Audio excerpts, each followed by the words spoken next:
The 1850s was a time of great political crisis for the country. You've got violence everywhere as the nation is just fracturing over this issue of slavery.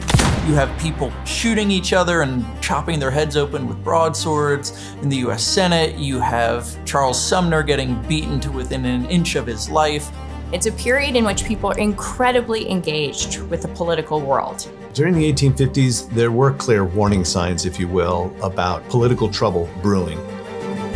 Trouble brewing sufficiently enough that it could eventually disrupt the Union, produce what was called at the time secession. That could very likely lead to civil war.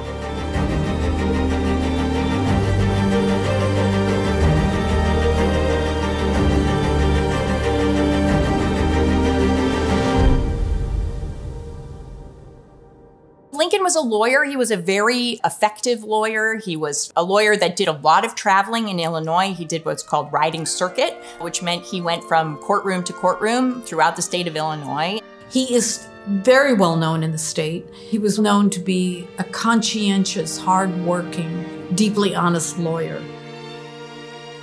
He was one of those guys that you just wanted around. He was funny, he told incredible stories, he always had a way about, making light of a situation. And so in addition to being just a beautiful speaker and someone who had a way with words in the most serious moments, he knew how to cut a serious moment with a joke. He knew how to make people feel more comfortable.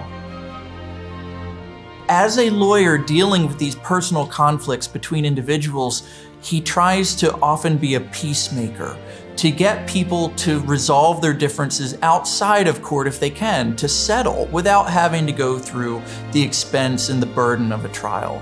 And so I think that idea of Lincoln as a peacemaker really influences the way he approaches politics later in life. He was very active in the Whig Party in the 1840s. He would travel around on circuit as a lawyer, trying cases, and then in the evening often would give political speeches. His political hero was Henry Clay, which is controversial. Henry Clay was a slave owner.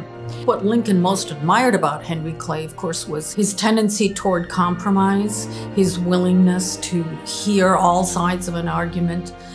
But that said, Abraham Lincoln always disliked slavery. He serves one term in Congress between 1847 and 1849. So he steps out of politics and does not return to politics with both feet until 1854, which is surprising for us because, of course, in 1850, a huge political event occurred. In 1850, Congress passed a huge compromise measure known as the Compromise of 1850. And I think most Americans believed that that would resolve a lot of the political differences that were arising between the North and the South. Southerners had been threatening secession, going all the way back to the founding of the nation.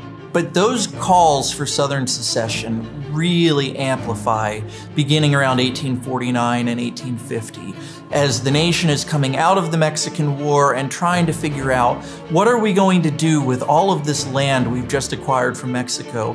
White Southerners believe that if they are not allowed to take slaves into this land that has been purchased, they would say, by the common blood and treasure of the whole nation, then they believe the only result that can come is secession and civil war.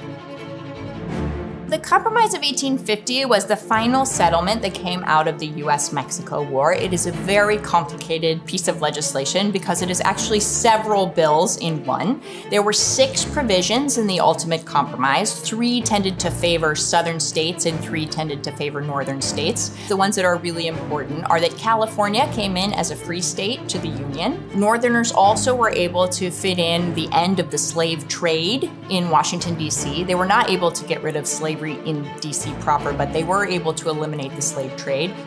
Texas had been in a boundary dispute with New Mexico, and that was solved in favor of New Mexico. Then there were some Southern provisions, and the most famous of them and the most important for this period was the Fugitive Slave Act, which was part of the Compromise of 1850. And the Fugitive Slave Act was the biggest expansion of federal power in the period before the Civil War. This is a misconception about this period, that people in the South were only in favor of state rights. In this period, they were actually very much in favor of using the federal government to protect slavery as much as possible. And the Fugitive Slave Act is the best example of this. Under this new Fugitive Slave Act, you have a number of provisions that really stack the deck against African Americans who are accused of being fugitives. If you were apprehended and somebody claimed you were a fugitive from slavery, you did not get to speak in your own behalf at that hearing. You had no benefit of legal counsel. One of the key things about the Fugitive Slave Act was that it compelled Northerners to participate in this process. So in the past, it was possible to sort of ignore what was going on if you wanted to. Now, after the Fugitive Slave Act in 1850, you are required to participate.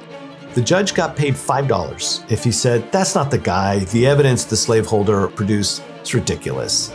It doesn't hold up in this court. That judge got paid $5. If he said, ha ha, good enough for government work, yeah, that's the guy, he got paid double.